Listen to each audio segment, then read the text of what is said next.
So, Tag 3, Marvin. Training oder auch nicht, müssen wir mal gucken. Wir fahren jetzt hier von unserer Villa Kunterbund hier vorne. Fahren wir zur Strecke. Sind da Eltern untergebracht. Wir sind im Hotel Moser. Jetzt versuche ich erstmal keinen Unfall zu verursachen.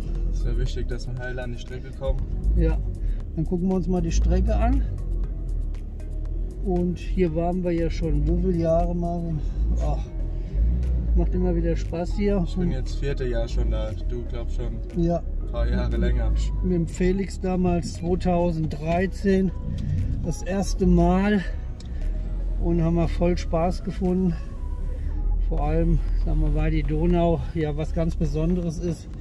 Wir machen ja sehr viele Events und das ist alles immer Stillwasser, Stillwasser, Stillwasser. Und da freut man sich einmal im Jahr oder zweimal mittlerweile. Handbremse sollte man ausmachen, runterschalten, sonst wird es ein bisschen heiß. Komisch, ja. Ja, und heute gucken wir uns mal die Strecke auf jeden Fall an. Jeden Tag hat es Veränderungen vom Wasserstand gegeben. Was heißt Wasserstand nicht? Das ist ja durch die Trommeln und so weiter. Das wird ja alles, der Level ist gleich, der Durchfluss ändert sich und die Wasserqualität ändert sich. Und der erste Tag war der Wasserstand sehr gut, war mal guter Hoffnung, dass es noch besser wird. Warum? Jeden Tag haben wir Sonnenschein gehabt, aber die Gewitter, die sind auch hier im Bergland tätig und zwar immer nachts. Und ja, gestern war es dann so, haben wir richtig trübes Wasser vorgefunden und dementsprechend waren die Fänge nicht gerade rosig, ein paar Fische gingen, gegenüber am Vortag war der schwach. Und ja, jetzt fahren wir wieder an die Strecke. Ich zeige euch jetzt mal den Weg für diejenigen, die vielleicht auch mal Lust haben mitzumachen. Hier in Pöschlandburg ist die GoPro ausgefallen, wir müssen kurz mal ausschalten. So, kleines Malheur mit der GoPro. Ja, wenn man die Scheiben nicht sauber macht. Kann nicht immer alles ideal sein, so wie die Strecke jetzt. Wasser ist auch nicht ideal. Ja, und dann passieren die Dinger. So, jetzt fahren wir an die Strecke. In 2-3 Minuten sind wir dort. Herrliches Wetter. Hier mal die Radfahrer. Und ja, vielleicht bei dem holprigen Weg, wir nehmen eine Abkürzung. Hältst du vielleicht mal, Marvin, die Halterung ein bisschen fest, ne? Würde ich sagen, auf dem Weg. In der Zeit erzählen wir ein bisschen was. Ja, Melk, sehr idyllisch. Artenvielfalt von den Fischen, auch alles da. Schrätzer, sagen wir immer sogenannte Dorsche. Wir kennen die ja nicht hier in Deutschland, aber das sind so, sehen so aus wie ein Dorsch, das sagen wir immer Dorsch. Dann haben wir so einen Leopardenfisch schon gefangen, das sind die Zingel. Was haben wir noch? Natürlich. Schweinsbarben gibt es hier. Ja, Schweinsbarben, ja. Das sind ganz kleine Barben, so maximal bis zum Kilo. Ich weiß aber nicht, warum die in Österreich Schweinsbarben genannt werden. Das war, weil irgendwo 2-3 Kilometer hiervon entfernt hat ein Bauer immer Kartoffeln reingeschmissen in die Donau und da sind die kleinen Barben immer hingekommen zum Essen. Und da der Bauer ja, dass die Kartoffeln von den Schweinen sind, heißen die Schweinsbarben. So würde es mir mal erzählen. Ach so, siehst du, das ist mir jetzt komplett neu. Das sind schon so viele Storys oder Vermutungen oder jeder hat was anderes gesagt, aber das klingt plausibel. Logisch, ja. Ja. Definitiv. Ja, nicht schlecht. Natürlich auch große Barben und die ziehen verdammt viel und ja, an manchen Stellen sind dann sehr hängerreich. Und der andere Opa neben dir, der sitzt dann auf der Kiebe unten und drillt seine 3 Kilo Barbe. Und wir müssen Hochstand aufbauen und haben die Ärmel nach oben und stellen uns auf die Kiebe, Marvin. Und was passiert? Verlieren jede Menge Fisch, über die Hälfte, so was letztes Jahr Beispiel. Ja. Gut, ja. Also letztes Jahr haben wir mehr verloren als gefangen, aber es hat trotzdem gereicht, auch für den Gesamtsieg. Und den versuchen wir natürlich zu verteidigen. Und ja, letztes Jahr hatten wir einen sauberen Wasserstand. Ich selbst kann die Wasserqualität auch nicht gut lesen, aber die Einheimischen, die sehen sofort, ob der Inn, der ja auch hier in die Donau fließt, bei Passau, der bringt ja immer Sedimente und Ablagerungen mit vom Berg. Und wenn das milchig ist, dann wird es gefährlich mit dem Fangerfolg. Und da haben wir keine richtige Erfahrung. Die sehen das an der Farbe und wissen zu steuern mit ihren Lebenköder oder wie lange sie liegen lassen. Und wissen ungefähr, na, das kann einen guten Tag geben oder auch nicht. Also, obwohl wir da schon 2013 aktiv sind, wir haben schon richtige Pleiten erlebt. Am ersten Tag haben wir das Wasser nicht lesen können. Da haben wir draußen geangelt, ich und der Manfred, der Beck, mein Teamangler. Und ja, da fangen sie vor die Füße die Fische und wir gucken zu. Und ja, am nächsten Tag gucken wir uns die Wasserqualität an. Ist noch dreckiger, alles klar, fischen wir ganz kurz. Ja, und dann waren so die erfahrenen Hasen. Die haben auf 60 Meter einfach liegen lassen. Hältst du mal da dran an der GoPro? Ne, die ist noch aktiv. Die hat nur den Schlafmodus. Muss man da oben halten. So, und ja, die kurbeln 4-mal rein. 3-4 Aktentaschen vom Brassen, 3-4 Kilo, gewinnen haushoch, auch die Gesamtwertung.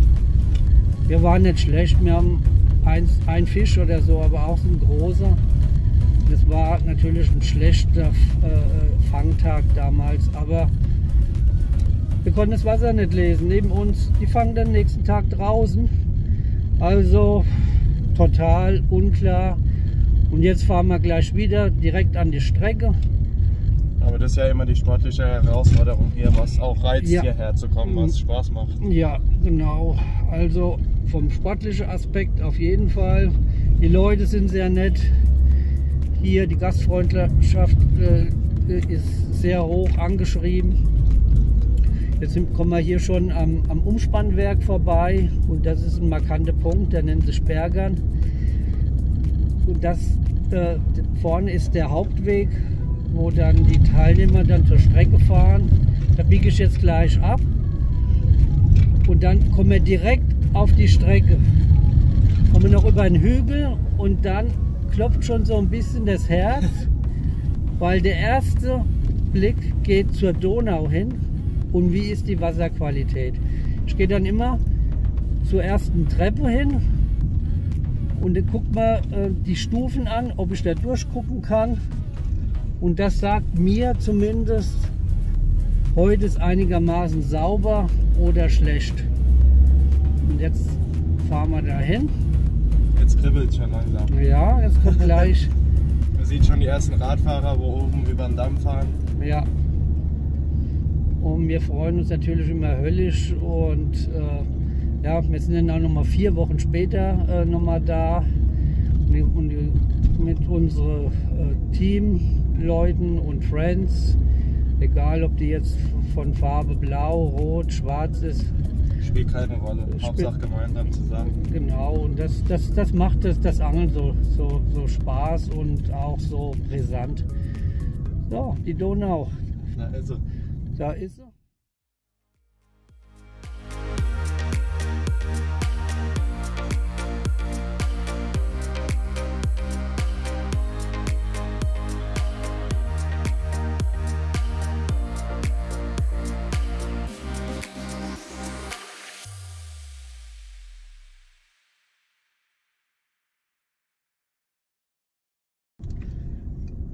Hier ist die Nummer 70 und bei der 68 haben schon die Leute aufgebaut und sind in den Vorbereitungen. Und wir fahren jetzt erstmal weiter. Er spielt am Handy rum schon, ja, wird nicht viel gehen wahrscheinlich, bei wer Handy spielt. Hier auch schon. So, jetzt ist die Nummer 60. Und wir fahren jetzt mal vor, einfach bis zur Schleuse runter, ja, Marvin, genau. dass ihr mal einen Eindruck habt von der Strecke. Immer wieder Fahrradfahrer, die reden dann mit sich selbst und sagen, oh, was haben die eine Ausrüstung, die Angler, die haben voll die Ausrüstung. Ich antworte immer, Mann, hat der ein teures Fahrrad für 10.000 € und mir nur für unser kleines Equipment von 2.000, 3.000 €. Das sind mir ja Mickey Maus dagegen. Jetzt kommen wir in die Mittelstrecke. Von oben das Wasser sieht nicht besonders gut aus, der erste Eindruck, aber die Kontrolle geht dann, wenn wir runtergehen, mal an die Treppe. Hier hatten wir gestern den zweiten Trainingstag. Ja. Im oberen Bereich. Ja, das ist der obere Bereich, Marvin, ne? Das ist der schnellere. Ne? Ja, genau. Es sind ein paar Hänger mit drin, damit muss man leben, kämpfen. Jetzt kommen wir in den seichteren, ruhigeren Bereich, da findet man mehr Schlamm unten drunter auf. Ja, aber im ruhigen Bereich, bei Hochwasser, sind oft die besseren Plätze. Und wenn der Wasserstand normal ist, sind das die schlechteren Plätze. Meistens, ja. Ja.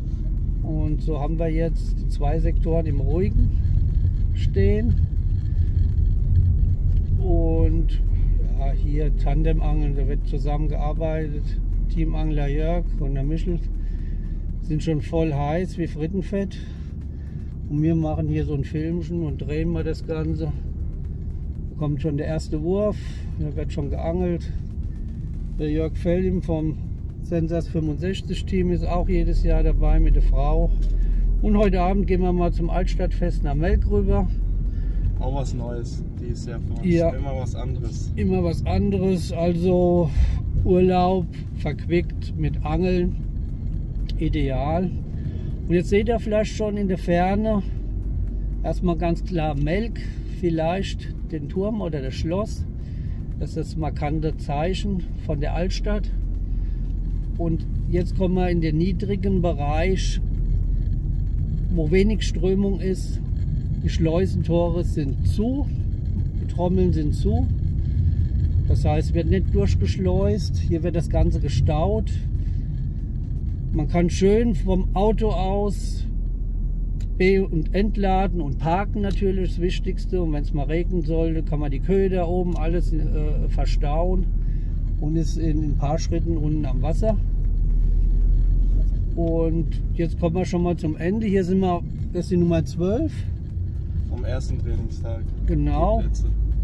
Und jetzt fahren wir mal an die Treppe. Ich bin schon zu weit gefahren. Alle 50 Meter ist eine Treppe. Wir haben auch alle 50 Meter abgesteckt, gerade eine Strömung. Hier ist eine Treppe. Und jetzt halten wir mal und gucken uns das Wasser an. Bis gleich. Bis gleich. So, ich bin jetzt gerade ausgestiegen. Marvin, kommen wir gerade rum. Hier ist die wunderbare Strecke zu sehen. Ich mache mal jetzt hier so einen Rechtsschwenk. Hier kommt meist auf der anderen Seite das Gewitter. Da haben wir immer sehr viel Glück. Das geht dann, zittern wir. Auch sind auch mal wieder jetzt Gewitter gemeldet. Da kommen wir nicht drum herum. Meistens immer beim Zusammenbauen gibt es Ja, nochmal Stress auf die letzten Minuten. Ja, genau. So, und jetzt gehen wir mal an die Treppe und jetzt wird spannend. Jetzt gucken wir uns mal die erste Stufe an. Beim ersten Tag konnten wir also die ersten 2 Stufen erkennen und haben auch gut gefangen. Und jetzt gehen wir mal runter und schauen mal. Jetzt mal langsam runter. Ich hoffe, ihr könnt es erkennen. Es ist ein wenig schlechter geworden, aber ich finde zu gestern Ein bisschen besser. ein bisschen besser. Lässt hoffen, zumindest heute für einen Trainingstag. Ich weiß nicht, ob heute Nacht wieder Gewitter gemeldet werden. Die Nebenflüsse hier, die Ybbs und dann ist noch so ein markanter kleines Bächlein. Das bringt sofort schlechtes Wasser von den Bergen mit rein. Die Enz. Enz heißt sie, ja. Okay. Ich habe gedacht, die ist oberhalb von. Ne, die liegt zwischen Ybbs und Melk, glaube ich. Ja, ja. Aber es ist auch wieder Treibgut, mehr wie gestern Abend. Ja, das ist dann, wenn das Treibgut, dann ist wieder was reingekommen. Normalerweise steht es hier in dem Sektor, aber hier ist Strömung drauf und das zeigt schon, dass es doch wieder irgendwo gedonnert hat und geblitzt. So, jetzt fahren wir mal zu unseren Jungs rüber und ich sag, bis gleich. Ne? So, hier sind wir ausgestiegen, Marvin. Ja, beim Thorsten Felling jetzt angekommen. Thorsten, der hat jetzt dieses Jahr sein Team gegründet, Sensas Team 65. Thorsten, wie lange bist du jetzt schon hier? Für mich ist es das 4. Jahr. Das 4. Jahr, Verbindung ist vielleicht etwas schlecht, weil wir ja hier ohne Richtfunk, aber in 4 Jahren ist er hier. Und hier, oh, was die alles machen da. Hey, Thorsten, Bischofsheim, Wurfmatte hier. Das sind Sachen. Wunderschön, oder? Die Angler sind doch verrückt, oder Thorsten? Richtig. Ah ja? Ja. Das muss ja auch gut aussehen. Genau. Ja. So vom Equipment, man muss nicht unbedingt eine Fußplattform haben, stabile Sitzkiebe. Ne? Stabile Sitzkiebe natürlich. Ja. Bei Gewichten, was ich trage, dann ist D36 natürlich für uns besser. Ja, gucken wir uns mal an. In dem Fall, die werden ja unterstützt vom Thomas Engert und haben natürlich Sensas Equipment. Wir sind jetzt erst noch in der Vorbereitung. Wir kommen nachher vielleicht mal vorbei. Lass uns auch mal bei dem hochwertigen Equipment auch mal einen Fisch zeigst. Ne? Ich hoffe es heute. Also wir sind voller Hoffnung. Das ja. Auf alle Fälle. Ja. Ist alles vorbereitet. Und ein Sonnensitz, guck mal hier, Belüftung, wenn es heiß ist. Genau, für die heißen Tage. Oh, kein richtiger Bootstuhl, massiver Fiederarm, Heavy Fiederrute. Genau, Black Arrow 800, 200 Gramm Wurfgewicht. Genau. Das heißt dann von der Route schon her, wirst du heute draußen angeln, oder? Heute gehen wir mal ein bisschen weiter raus, so zwischen 70 und 80 Meter. Ja. Schauen wir mal. Sein Tandempartner, der Harald, der ist schon am Ablenken. Die haben anscheinend schon die Länge festgelegt. Ja. Der eine geht meist oft in der Veranstaltung auf kurz und der andere auf lang. Genau. Der Harald probiert es kurz heute erstmal. Ja. Ich werde es lang probieren. Genau. Und dann schauen wir mal, was uns die Donau heute beschert. Aber heute Abend Altstadtfest, ne? Freuen wir uns genauso drauf auf Altstadtfest. Endlich mal überhaupt in die Stadt gehen und ein Fest zu haben. Genau. Was bei uns ja leider nicht möglich ist momentan. Ja. Okay, wir gehen mal weiter. Also Petri Dann, schon mal. Dankeschön. Bis nachher mal, ne? Wir sehen uns. Ja. Hier geflochtene Schnüren sind auch oft im Einsatz. Eigentlich ungewöhnlich für Fließgewässer auf große Fische. Aber dadurch, dass hier steile Kanten sind, steigt natürlich der Korb viel, viel schneller mit einer geflochtenen Schnur, Marvin. Gell? Definitiv. Wir haben auch schon mit Mono natürlich probiert. Bei uns im Rhein fischen wir nur mit Mono-Schnur. Und das haben wir hier im Jahre 2013 eigentlich probiert und es gab keinen Fangerfolg. Und die Einheimischen, die dann geflochtene drauf gemacht haben, fangen Fische und sagen, aber irgendwie rutscht der Korb so ein bisschen und macht das Ganze attraktiver. Ja, ne? das stimmt. Das hat man gerade gestern gesehen. Genau. Christian Klett. Also die Monoschnur, die liegt dann tot da und man zieht und dann hopst, wenn man mal den Korb wegbewegen will, der hopst der zu stark wahrscheinlich. Das ist die eine Sache, was für die geflochtene spricht. Dagegen natürlich die kampfstarken Barben ohne Dehnung. Da braucht man schon gutes Gefühl, ne? Beim Drillen und natürlich auch das richtige Setup, ganz klar. Haken, weiche Rute. Da muss man irgendwo einen Spagat finden für weite Würfe. Aber ich denke mal, das gibt bei dem höheren Wasserstand von der Wurfweite. Wird dieses Jahr, glaube ich, nicht so arg werden wie sonst immer mit 90 Meter oder plus. Aber wir haben noch nie 90 Meter geangelt. Will jetzt nicht angeben, aber wir waren jetzt die letzten Jahre immer unter der ersten und 90 Meter hatten wir nie fischen müssen. Nee. Wer präzise angelt und vielleicht eine andere Taktik hat, der kommt so auch an den Fisch. Wie gesagt, alle 50 Meter kommt ein Platz und da gehen wir auch schon mal rüber zum Michel und zum Jörg. Die fischen jetzt auch schon das 2. oder 3. Jahr zusammen im Team. Immer wieder die Fahrradfahrer, die dann gucken und ja, man hört die Gespräche dann immer raus, wie bekloppt die Angler sind. Das belächeln wir dann immer.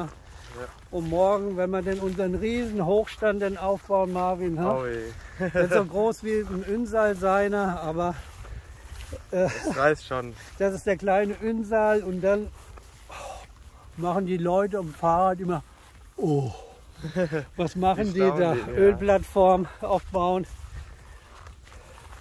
Und Michel, alles klar? Alles okay. Ihr seid wieder obergeil, ne? Gleich Ablänge, anfangen, Fisch fangen. Die Frau, ich aufs Angeln. Ja, das wissen wir ja. Du musst den, hoffentlich tut Jörg seine Freundin jetzt nicht den Film abends gucken. Das macht nichts. Der hat jeden Abend ein Schmandal im Bett liegen. Nicht so viel erzählen, sondern da war nächstes Jahr nicht mehr mit, Michel. Das ist das Problem. Also hier werden nur gute Sachen erzählt und nichts von der Privatsphäre, was wir hier sonst noch treiben. Ja. So, grüß dich Jörg. Haben wir zwar schon heute Morgen beim Frühstück gesagt. Jörg hat jetzt schon das Richtige, ich sehe es schon, seine Plattform, die er vor wie viele Jahren hast du die verkauft? 2004. 2004 war er mit mir auf den Weltmeisterschaften. Noch, wo war es letzte? Letzte war Toledo, ne? In Toledo. Und danach ist er halb ausgewandert in die Schweiz, ne, beruflich. Ja, genau. Und hat gesagt, jetzt hat er keine Zeit mehr zum Angeln. Ganze Angelzeug verkauft. Wir waren sehr enttäuscht natürlich, logisch vom Team. Ja. Und siehe da, wann bist du wieder zurück? 2015, Ende. 2015 ruft es auf einmal bei mir an. Und dann sage ich zu ihm, es wird jetzt nur noch gefiedert, Jörg. Nichts mehr mit Stippen. Das ist ein komplett neues Zeitalter. Ja. Oh, da musst du mir mal zeigen. Und dann ist er infestiert worden. Ne? Aber richtig. Aber der Clou ist, er hat seine Plattform wieder bekommen. Meine alte Plattform von den deutschen Meisterschaften, Weltmeisterschaften. Und da zurückkaufen wieder zurück. Ich habe sie wieder gefunden und wieder zurückbekommen. Jetzt gebe ich es auch nie mehr her. Ja. So, zur Strecke, Jörg, hier vorne, ihr habt hier so einen Krautteppich vorliegen. Ne? Das ist jetzt die Strecke, die langsam ist und da sammelt sich das an. Ist der hartnäckig, wenn ihr einen Fisch dran bekommt oder was? Oder? Ja, ich denke, da müssen wir aufpassen, wenn wir da einen Fisch drillen, dass wir den da durchbringen. Da ist doch vielleicht auch besser, wenn man höher aufbaut. Ne? Genau, auf jeden Fall, dass du die Rute hoch kannst, aufstehen und den Fisch möglichst vor dem Kraut an die Oberfläche holen und drüber holen. Ja. So, hier seid ihr auch an der Treppe. Also ich sag mal, gestern war es schlechter von der Wasserqualität. Ist das richtig? Ja, auf jeden Fall. Gestern war es irgendwie so milchiger und jetzt ist es eigentlich normal trüb. Ist zwar immer noch trüb, aber es ist ruhiger. Hier ist so der ruhigere Teil. Ja. Hier Fische sind schon gesprungen. Ja, das ist schon mal positiv. Gestern war nichts. Gar kein. Gestern Morgen haben wir gar keine Fische. Heute Morgen sind schon die ersten Fische getroffen. Aber es ist schon wieder viel Treibgut unterwegs. Ja, man sieht es hier. Schwenkt mal kurz rüber. Und es ist klar, das lagert sich dann immer in der ruhigen Zone ab. Man sieht ja auch, wie das hier einen Bogen macht. Und die Strömung läuft natürlich hier, ich sage mal, bei 30, 40 Meter vorbei. Geht es auf die andere Seite rüber. Weg. Das ist hier der ruhige Teil. Und der linke Teil hier, also das ist Ybbs. Von da kommt das schlechte Wasser vermutlich. Ja. Und da geht es nach Melk rüber zur nächsten Staustufe. Und dann geht es dann rüber nach Ungarn oder wo auch immer. Aber von Passau ist die linke Seite. Und da trifft sich auch der Inn und bringt das Wasser mit. So, und ja, wir sind sehr spontan. Ich und der Marvin. Mal gucken, ob wir angeln oder nicht. Wir haben unser Zeug dabei. Und ja, wie so das Gemüt jetzt ist, unsere Reaktion, gucken wir mal. Ich denke mal, wir bauen auch auf. Und testen mal eine Stelle zumindest an. Und eine Spur wechseln. Ja, eine Spur, ob die geht. Und hoffentlich präsentieren wir euch ein paar Fische. Wäre gut. Bis dann. Bis dann. Ciao. Tschüss.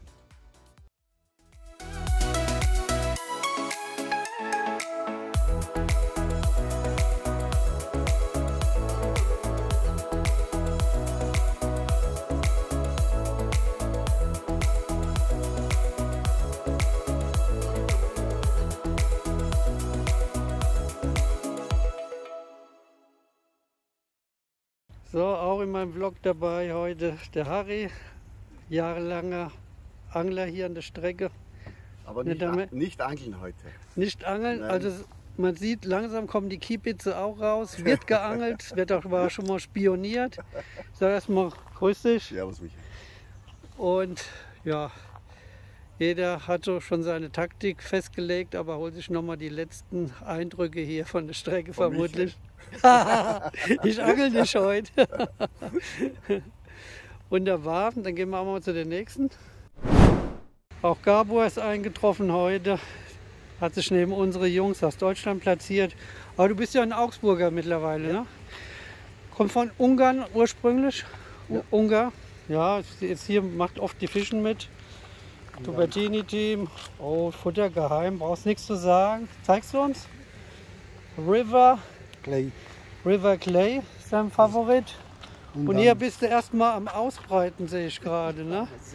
Einen Schattenplatz gesucht für die Maden und für die Menschen. Und hier unten hast du dich platziert. Heute. Ja. Wenn du einen Fisch hast, rufst du mich mal. Komm ich gerade mal rüber. Ne? Ja, muss finden. Ja. Heute muss finden, welche Länge, ne? Länge, ja. Und dann schauen und Hakenköder hauptsächlich, ne? Normal. Ja. Okay, viel Glück, aber ich komme nachher mal vorbei vielleicht, okay. Ne? Ciao. So, sind wir mal wieder hier gelandet. Hund mit dabei, im Schatten, nicht ganz. Markus, machst die kurze Routen fertig gerade, ne? Genau. Ja. Mal gucken, ob kurz was geht dann noch. Ja, muss man alles aufbauen. Marvins Onkel klebt wieder. Na, hast wieder Reparaturauftrag bekommen oder ist es deine eigene von Marvin? Ne? Ja, vom Schwager. Vom Schwager. Ah ja, dafür haben wir dich dabei. Ne? Für irgendwas muss man mich gebrauchen können.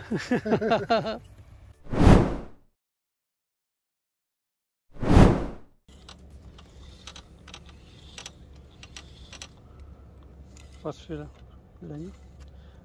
10 Umdrehungen habe ich drauf und bis zur Rute. Was für Stärke? 30er Maxima Chamäleon. 30er Maxima.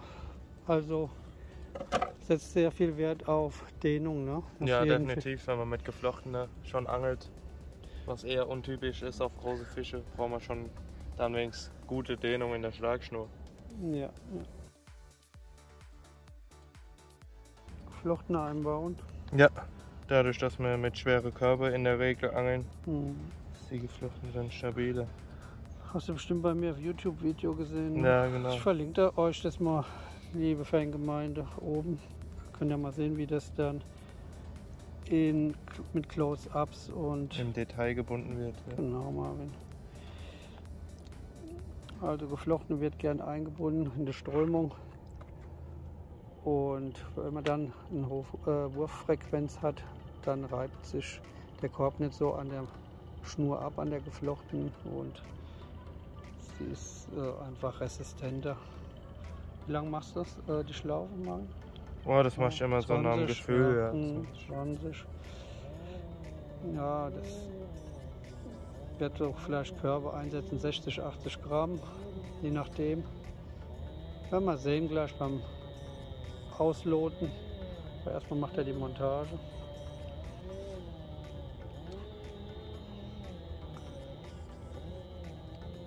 Also Schlaufenmontage auf jeden Fall. Typische Montage für den Fluss. Und immer 1000% Test, dass es die Schnur hält, der Knoten hält. Jetzt kommt gleich der Doppelkarabiner rein. Der hat den Vorteil, dass man dann den Korb natürlich einhängt und man kann auch die Spitze mal austauschen, wenn die Strömung schneller wird. Doppelkarabiner, 2 Glieder. Man kann dann auch mal einen Spitzenwechsel natürlich durchführen, wenn man vielleicht Strömung schneller wird oder einen schweren Korb. Und das wichtigste Teil ist die Signalisierung des Bisses, das ist die Fiederspitze. Das muss harmonieren. So, ist er eingehängt, das ist die Montage. Verwicklungsfrei bedeutet aber auch nicht, dass es nur 100% verwicklungsfrei ist. Einen Schnurclip muss man schon werfen und dann passt das. Hier dann den Ablänger exakt von mir. Abstände sind 4 Meter.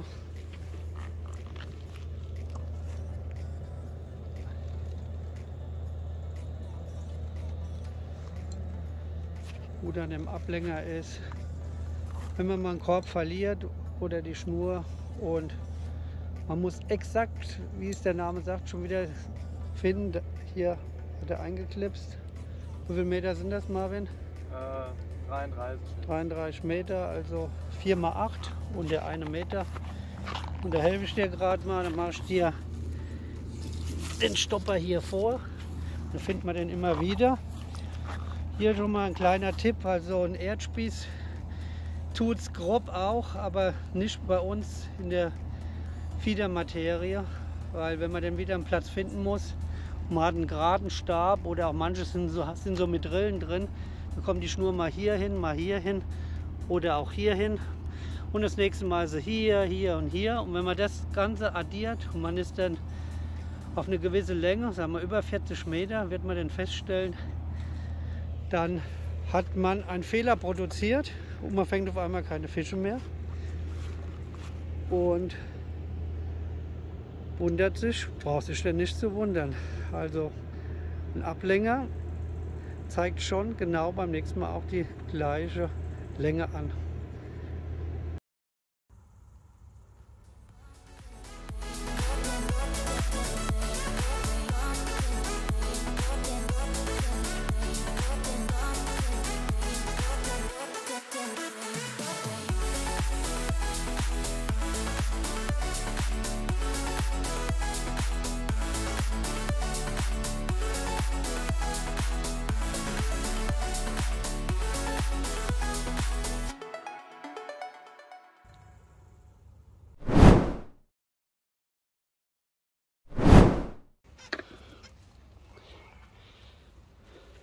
Barbe, 2 Kilo, mit Salat dabei. Salat, Halare. Und Daumen. So, zeig's nochmal. Petri, schöne Barbe. Dankeschön. Ich wünsche dir morgen. Übermorgen nicht. Thorsten, du probierst natürlich jetzt alle Köder mal durch, Ja, aber deine natürlich. Favoriten sind? Natürlich. 3 Maden, eine Plastikmade und eine rote. Ja, Eigentlich schwimmend Standard. oder? Die ist schwimmend, ja. Ja, okay, Ne, das das ist für finde ich den ganz so. visuellen Reiz, ne, Genau. von den Fischen. Und im Moment dann 80 Gramm Kralle MS. Ja, und dann sehe ich wieder typisch den Krallenkorb und Genau. natürlich die Geflochtene eingebundene. Schnur. Da braucht man nicht groß zu zeigen, weil das haben alle anderen auch schon deutlich beschrieben. Das ist halt für die weiten Sachen. Ja, genau. Ups, weggehüpft von der Sensorsmatte. Ja, man versucht dann alles, ne, ob es dann über das Visuelle, über die Optik geht, wegen der Reize. Dann, wenn das Wasser trüb ist, Made mal dran, was Gen- auch immer. genau, dann mal mit Dips mal gearbeitet, gerade bei dem trüben Wasser. Ich arbeite gern mit Polvidamo zum Beispiel, ist mein Favorit. Stinky Stuff hat hier hervorragend, vor 5 Jahren haben wir gefangen wie blöd mit Stinky Stuff Orange. Und dann komischerweise, da ist es ja, komischerweise hat es dann nicht mehr funktioniert. Aber ich habe es immer dabei, weil es hat mir mal so viel Fisch gebracht und das vergesse ich nicht. Und dementsprechend hat man es in seine Schatztruhe eben mit drin, ne, wie das so ist. Muss dran glauben. So, hier mal eine Nase von der Donau. Fangen vom Harald. Alles gut. Mit Stupsnase kriegen wir nicht ganz scharf. Ah, da ist er. Schön. Mann. Feldträger. Danke.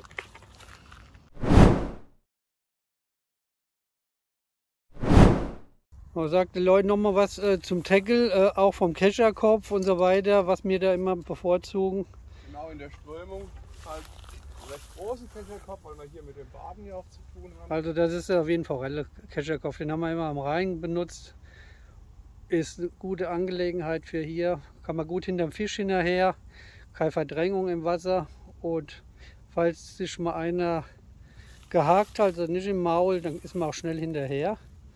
Ja. Und ja, Mit dem großen Geflecht hat man Carbon ist kann man alles sehr- stabil. Man kann sehr schnell dem hinterhergehen. Ja. Den Fisch kommt und kann dann wirklich sauber nachgehen, ohne dass ja, das wirst du uns dann mal zeigen. Ne? Schön wär's, hoffen wir's. 4,20 Meter, dass er über das Kraut kommt hier. Genau. Ja, der Stiernacke, der wird schön braun jetzt, wenn du heimkommst, Jörg. Das ja. Da freut sich die Frau. Mach das nochmal. Und was bringt das beim Stiernacke? Ein gutes Gefühl. Ja, ein bisschen verbrannt oder zu früh zum Friseur gegangen. Ja, Jörg? Verbrannt. Ja, Jörg, und jetzt gehen wir mal zur Angelsache mal wieder. Nicht nur, du sprichst ja mal. Was hast du drauf für einen Korb? 70 Gramm, den Düsekorb mit Kralle. Ja. Wie hast du die Kralle angeordnet? Ich habe sie jetzt mal so angeordnet, falls er rollt, dass er vielleicht so liegen bleibt. Normalerweise können die Krallen ja noch ein bisschen schräger stellen, dass sie sich einhaken. Aber bei der Nachschleppen, mitschleppen oder gerade. Kann man probieren, ne? Ja, aber das bleibt jetzt so ganz gut. Du hast auch, wie der Marvin, immer das Geflecht mit drauf, ne? Genau, geflochten, ne? Mit Freilauf. Ja. Und Entfernung, hast du schon gekämpft, habe ich gehört, wollte ich nicht aufnehmen. Ja, ich hatte hast erst du geflucht? Bahn, wo ich viel Hänge hatte. Da muss irgendwas drin liegen. Und dann bist du jetzt kürzer gegangen. 4 Meter kürzer, bis es sauber ist, dass es liegen bleibt. Ja. Ja, deswegen bin ich jetzt ein bisschen im Verzug beim Füttern. Immer nur so kleine. Immer nur unten ein bisschen Futter rein. Und dann die geklebte Maden. Das kennen ja viele schon. Die geklebten Maden. Ja, und das mit reingepackt. Rein. Nur, dass es auf jeden Fall runtergeht, ne? Ja. Spekulierst dann auf Barbe. Brossen lieben übrigens auch die Maden. Ja. Sollte jetzt nicht nur sein, dass es einseitig ist. Jetzt hoffen wir aber draußen auch mal, dass Barben kommen.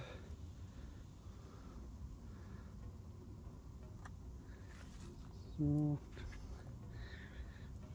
Aber es ist ja jetzt erst der Anfang. Wenn wir immer angeln, dann fischen wir immer 6, 7 Stunden hier. Ja.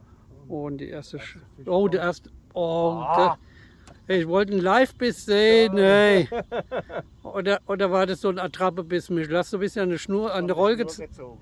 Ja, deswegen. Der Null-Diskret vom Einschlagen. Das war ein schöner Biss. Ja. Mann, oh Mann, jetzt haben wir beim Original Live-Blog nichts dabei. Hier. Ja, der Jörg wartet, bis die Spitze sich entlastet. Also Korb ist dann. Ihr seht, wie lange das dauert hier, das Tief hier. Ja, immer auf die gleiche Stelle halten, dass ja. die gleiche gerade kommt. Möglichst auf einen So, Bahn. und jetzt legt er nur ab. Und nichts mehr, keine Betätigung mehr an der machen, Rolle. Ja. Die Strömung zieht jetzt die Schnur unter Druck, die Spitze biegt sich. Und Timer. Timer.